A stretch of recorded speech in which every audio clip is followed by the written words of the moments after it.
Hello, I'm Brenda Dickerson. In this presentation, you will learn how to craft clear and consistent messages that share the story of your church or organization and how it is accomplishing its mission. These 7 steps will guide you through the process from start to finish. And I'm Hugh Davis. Some of you may have been writing news stories for years, and this will just be a review. Some may be new to church communication. Either way, we hope you will be inspired to keep owning your craft. Number 1, plan ahead. The first step for every article is thinking and asking questions. What's your angle? How is this story innovative? What makes it stand out? Is there anything new, unusual, or unique? What was involved in making the dream behind the story come true? What obstacles had to be overcome? Was it worth it? What are the results of this ministry? Next, is it historical? Does the event reveal the longevity and positive influence of a ministry, church, or school over time? If celebrating a particular anniversary, you'll want to document key people, dates, and events in the past. This will take some research. Ask questions such as, how many students have graduated from this school in 100 years? How has the church persevered through difficult times? Remember, history can be boring if it's just a recitation of facts, but there is value in pointing out the significance of the historical data. Finally, can you demonstrate diversity?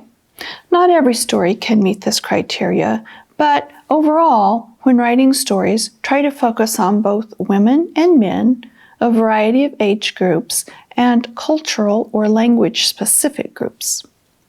Finally, plan carefully around your deadlines so you are actually able to gather and type the information you want and allow yourself time to write the article. Which leads us to number 2. Step 2, gather information. You need a solid group of facts for your story. Who, what, when, where, why, and how. These elements are not interchangeable. Every article should answer every one of these questions. So it's very important to make sure you have found all the pertinent facts. If you're writing about an event, you'll want to get quotes from people who attend the event and include their reactions to the event. Remember to include their title as well. Deaconess, Sabbath school teacher, guest, or church member. Ideally, talk to at least 3 people at an event and record the responses verbatim so you can quote them in your article. Why? Quotes give your writing credibility. When you interview people, get good quotes by asking only one question at a time and avoiding questions to which the probable answer would be only a yes or no. Number 3. Know your audience. Okay, you're finally ready to write. Be mindful of the reading level of your country's population. For example, the average person's reading level in the United States is about 8th grade. Find out what the reading level is for your country. Now, we can't write news stories like we would write for an academic journal. Yet, we can't talk down to adults either. So the best method is to use simple, concise language and concrete words. The simple word is the best word. The simple sentence is better than the complicated sentence. That being said, for the sake of interest, do try to vary your sentence length and paragraph length. When considering readability, ask yourself, is the information presented in an interesting and inviting manner? Is it presented clearly? Will readers have to stop and back up because they didn't follow what you're saying? That's the surest way to lose them. Let's talk for a minute here about avoiding jargon. Adventism has its own language, but we should not assume all readers possess equal familiarity with Adventist church culture. Terms such as ingathering, vespers, haystacks, the division, or GC likely won't be understood by new church members or community members. Try to replace that language with terms such as fundraisers, Friday night services, And for food items, use words like meat substitutes instead of Big Franks. Also, we generally want to avoid religious cliches. Season of prayer, high Sabbath, traveling mercies, all these types of Adventist jargon could hinder your professional credibility and potentially alienate your audience. Number 4, focus on people. We all know the power of a good story, and as communicators, we are called to share not only the story of Jesus, but also each other's stories. How Jesus has changed lives. We want to focus on writing about people because people always like to learn about other people and what they are doing. Ultimately, could your story open new channels of understanding or action for the readers? Might it turn on an internal light? As Christian communicators, we have the unique opportunity to edify without preaching, to not only inform, but to also inspire our audiences to grow in their relationships. In addition, sharing success stories can motivate readers and make them want to get involved in their churches and communities too. Number 5, use the tools of the trade. First, let's talk about structure. A simple process that helps organize articles is using the inverted pyramid structure. All the important information is at the top, the beginning, and the details are at the end. Most news stories are written in this form. One big advantage to using the inverted pyramid style is that it puts all the information in logical order from the most important to the least important. The first sentence in a news story, primary lead, is the most important. And by the end of the first paragraph, readers should know who, what, when, where, why, and how. The lead sentence begins with the climax and sets the tone of the article. The information that follows explains and supports the lead. You catch or lose the reader with your first sentence, so it's worth the time to make sure it's a good one. Not every lead can be a masterpiece, but ask yourself, is it informative, clear, and accurate? Here's an important note.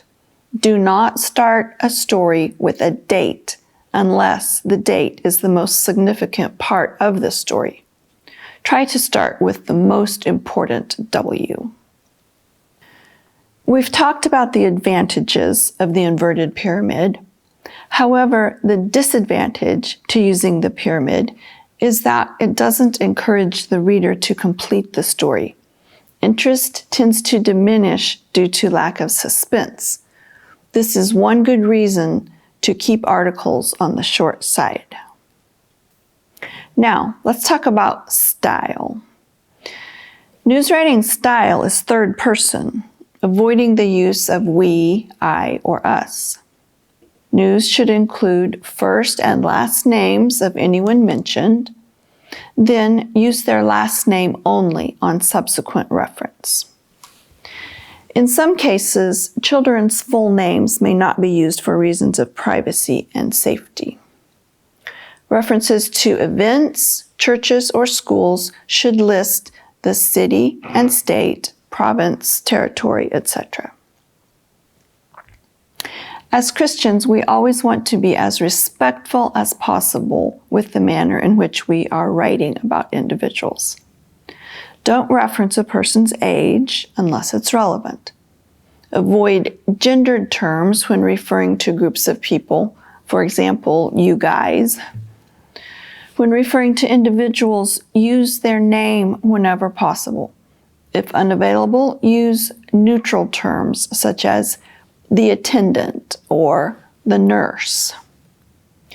If the need to reference a person's disability arises, say, she has a disability, rather than she is disabled. Another style tip is to never quote yourself in a story for which you are the author. This feels very awkward. Get a quote from someone else.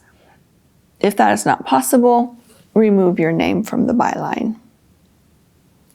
Another style tip is to use active voice whenever possible. Here are some examples. Passive. The fellowship room was renovated by church members. Active. Church members renovated the fellowship room. Subject first, then verb. Use strong, colorful verbs to make your writing interesting. One thing we should note that specifically applies to church-related writing is that in religious news, there is often the temptation to include things that are not facts. We cannot write, "A good time was had by all," or "Everyone received a blessing," because those aren't facts, unless everyone present was interviewed and said they received a blessing. Instead, get a quote from someone by asking, "How were you encouraged or inspired?" Let's move on now to writing headlines. Writing attention-grabbing headlines is truly an art. In today's world, there is so much competition for people's attention that it's worth spending the time and effort to craft compelling headlines. Good news headlines always have a subject and a verb. Who is doing what? Make headlines action-oriented and preferably in the present tense. Here are some examples. Wrong. Pathfinder campout. Much better. Minnetonka Pathfinders learn outdoor survival skills. Here are some other good examples. Watertown Church shows appreciation for local police. Academy hosts first middle school robotics tournament. Advent Health honors organ donors and recipients during Donate Life Month. Number 6, revise and revise again. Spell check and even grammar check is not enough. Read your article carefully from beginning to end, checking for grammar, spelling, wordiness, and clarity. If you can, ask someone who doesn't know much about your topic or did not attend the event you're writing about to read the article. What question arises? What is extra? If it doesn't give an answer to or details about your 5 W's, it doesn't belong in your article. News writing is not poetry or even prose. It's reporting. Brevity is paramount. And make sure you have only one main topic per paragraph. After the revisions, ask someone you trust to proofread.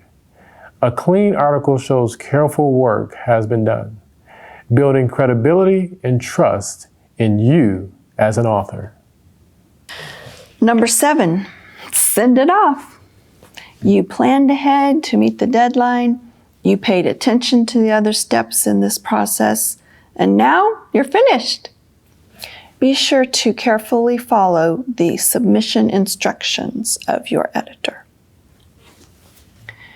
Remembering these 7 steps for news writing will help you consistently craft clear and compelling messages that work to move our church forward in accomplishing its mission. May God bless you to that end.